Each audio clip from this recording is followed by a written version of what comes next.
Congresswoman Esty, thank you for taking the time. I know you've had a busy day today and you've been talking with all the Connecticut media.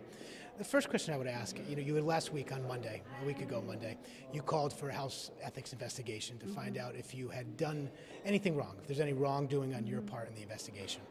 Looking now 8 days later, do you still believe you need an ethics investigation to answer that question? I want that investigation, I really do. I think that it's important that the House, that I understand what mistakes that I made, and that my colleagues do too, and that we understand what role the process Congress uses and the policies and the practices, what needs to be changed, and I'm really committed to trying to have something good come out of this. But I have to say, George, the most important thing is I want Anna and other survivors to know how sorry I am. I never wanted anyone to get hurt, and I'm so sorry. And if I could turn back the clock and have none of this happen, I would. But I can't do that. I can't go forward. I can't try to fix this so it doesn't happen to anyone else. And that's why I'm not stepping down, because I want to try to use the remaining time in Congress to get something done. I guess this could be a two-part question about, you had mentioned, what mistakes do you believe you've made? And what was that thought process from May 6, 2016 until August 11, 2016? First, on May 9th, when I learned on May 9th, third hand, that this horrible thing had happened, it was just so shocking to me. My thought was to try to protect Anna, and I called her right away. She left my office. She'd worked closely with me for 3 years. You didn't know there was any problems before she went? No, I didn't even know they'd been dating. I knew none of that, and I still saw her occasionally. None of it made sense. I believed it for sure, but it didn't make sense to me that someone I trusted could hurt somebody I really cared about, that in theory he cared about. It didn't make sense. Now, knowing what I know now, there are lots of things I would do differently, and I would have suspended him right away. I would have gotten outside experts to conduct that investigation.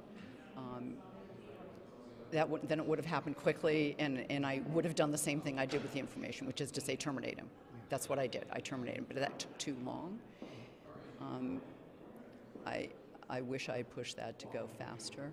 But the most important thing is I should have suspended him immediately and brought in outside experts to do that. And those were the two biggest mistakes at the beginning of the process.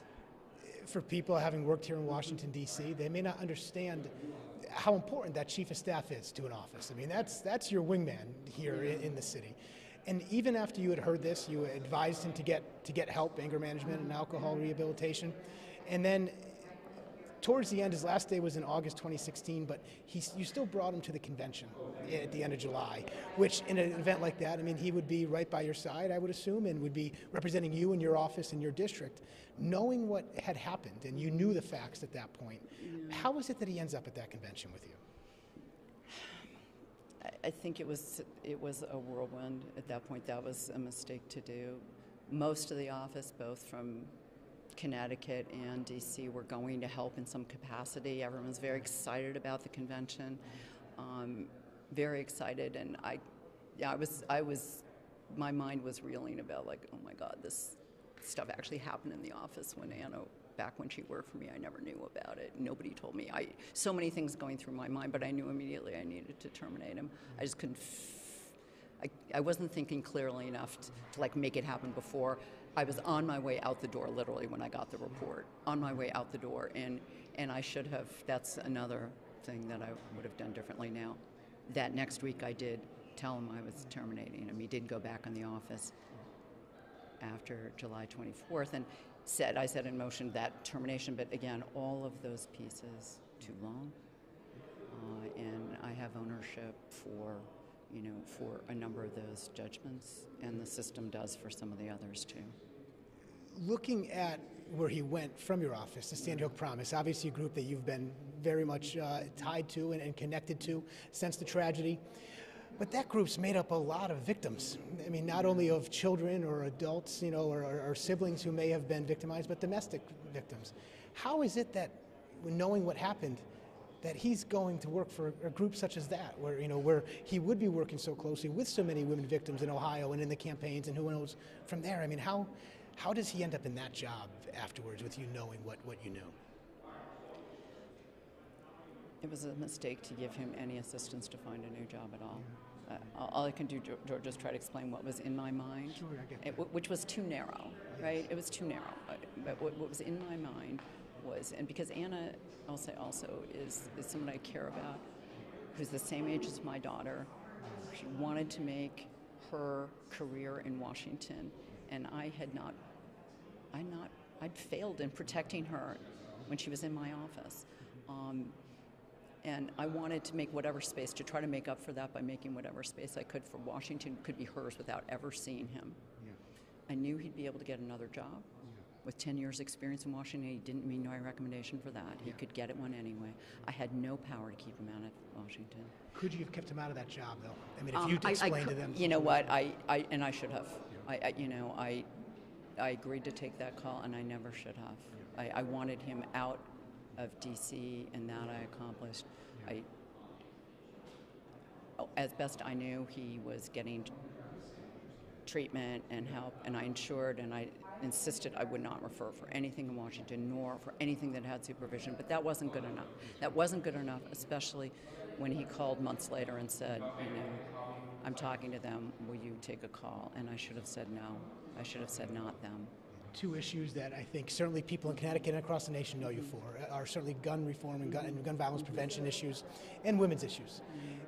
Considering how important those issues are, especially for Democrats and people in your party this year, Democratic candidates in Connecticut, they're going to get asked over and over and over again about whether or not Congresswoman Esty should resign whenever Me Too movement issues may come up or gun reform issues. Do you think, one, you can adequately represent the district here over the next few months, knowing that that you got this kind of hanging over your head? And two, are you concerned about what impact this could have for the party, who are going to use this issue to try to help a wave here in Washington to get her elected, to try to maintain the Senate and the House in Connecticut? Are you concerned at all that your issue may hurt some of those candidates going forward here into the election? Of course, I'm concerned principally about the people who are hurt, about Anna and her friends and family, my staff who work so hard and serve the people of Connecticut so well. But resigning would not help that. I mean, there are important votes in Congress over the next few months. If I were to resign, there'd be no vote in Congress for this part until a special election. That would be the middle of August. Sure. There'd be no vote on, what if we have a vote on Syria? That could happen. There are important votes coming up. There may be important gun violence prevention efforts that are still going forward, and that would deprive the folks of Central and Northwest Connecticut of a right to even be heard on that. And so I don't think that's right. It also would make it much harder to serve veterans and people with Social Security and disability claims. The folks of Connecticut did nothing wrong, right? I was the one who made mistakes, and Congress has to take ownership for some of the lousy policies here, and I don't think the voters of Connecticut should pay for that by having no representation in Congress and having no help for Social Security and disability. That wouldn't be a good choice. Many of the Democrats in Connecticut, some, not many, but some have called for you to resign. What answer should they give when they're asked in debates or they're asked by media to justify Congresswoman Esty staying in office? What do the Democrats in Connecticut need to know? What would you like them to say in order to defend you staying in office, at least for the rest of the term? Everyone who's in elected office has to take their own positions, and I respect people's rights to do that. I think that I would ask them to consider whether they should deprive, that wouldn't hurt the voters of Connecticut and the state of Connecticut to have no representation, and also whether it would focus so much on accountability, which is important. That is why I am not running for re-election. The accountability for it. But there needs to be prevention, and the Me Too movement is all about not just identifying and naming it, but also what do we do to fix it? How do we prevent it? And my walking away actually deprives survivors like Anna a chance to use the example, the mistakes I made, and what happened here to be a powerful push and a seat at the table for the survivors and victims to make that change. And I think they deserve that. I guess, how do you, I mean, you were a strong voice here with the sense the Me Too movement has come forward on women's issues in the state and here in Washington. Knowing that NDA was signed, knowing the situation that had gone on a year beforehand, did you think about this situation that you had gone through in your office when the Me Too movement started picking up steam and you were speaking out about it a year later? I guess, did you put the situation in your office in the same context as to what we were hearing in Hollywood and in Washington and in other offices across the country? It bothered me greatly. I felt shame then, and I do now. I wish I'd been a hero. I wish when I was trying to get him out of my office and was looking at those non-disclosure agreements, which I knew were designed to protect male members of Congress who had been accused by female staffers. I knew that. I'd been an intern here. And it bothered me so much, but I signed it anyway. And I shouldn't have. I wish I had stepped up then before all of this broke in Hollywood. I wish I had stepped up, and I didn't. You have a good amount of money here to run this campaign.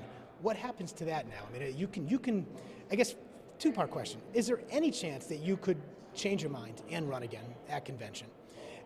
Is there any chance you could change your mind and decide to resign beforehand? And depending on this, if you're not going to be running again, where does that money go? Does it go back to the people? Do you help out Democratic candidates in Connecticut, across the country? Do you help a Sandy Hook Promise group? I guess it's probably a little early to ask that question, everything you're going through this week, but do you have any idea as to what happens with it at this point? Well, number one, I'm not running for re-election, period, full stop. I'm just not. I don't think it's right to serve the people of Connecticut. I think I serve them best by trying to fix some things. We've got a vets bill, the Deborah Sampson Act, on military sexual assault and sexual harassment in the military, which I think we have a chance to push really hard on. I don't know, with anybody who wants a refund who's contributed should certainly reach out to me, and I'll take care of that. And I don't know. I mean, that's There's other issues that you're there are dealing with other this week. issues that are way more important. And I guess, why are we doing the interviews here? I guess, why not in Connecticut last week in front of Cheshire Town Hall instead of in this grand building, which was a nice trip to come down, and you talked with the 4 Connecticut TV stations equally. But I guess, why not have this conversation, press conference, interviews in Connecticut in your home district last week? There's a lot to process, My family's been extremely involved in supporting me, have been wonderful, and I, needed time with them. Needed time with them and time to sort of process all of this and think about, what I really think was the right thing to do, and have a chance to kind of settle with that discernment. I'm a person of faith. I genuinely have been trying to, be quiet, frankly, turn off the noise and think about what the path is forward, where I need to be used, where I can help try to make a difference now. And where do you go from here? I don't know. I've worked hard through the end of the term, through the end of this year, try to get something good out of all this awful pain. There's other legislation too. I've got 2 bills being marked up this week in committee, legislation I've been working on for a long time. So the work's not going to stop. My work in Congress will end at the end of this calendar year, and after that, I don't know. But there's a lot of ways to serve, and there'll be something there. I heard in the other interview there was a question about Mr. Barden potentially running. Could Mr. Esty run for Congress? No. Has there any been discussions? No. No. And the final question, I guess, I leave it up to you. What do you want the viewers of the state to know? What do you want them to take away from this? I know that you've had a lot of soul searching here over the last week. We appreciate you taking this time with us today, answering every question that we've had. Just what else do you want people to know out there, Representative? I'm so sorry. I'm so sorry, and that intention matter. I mean, I didn't want anything bad to happen. I thought I'd created an atmosphere in my office that people would come to me that something like this could never happen, and that's not enough.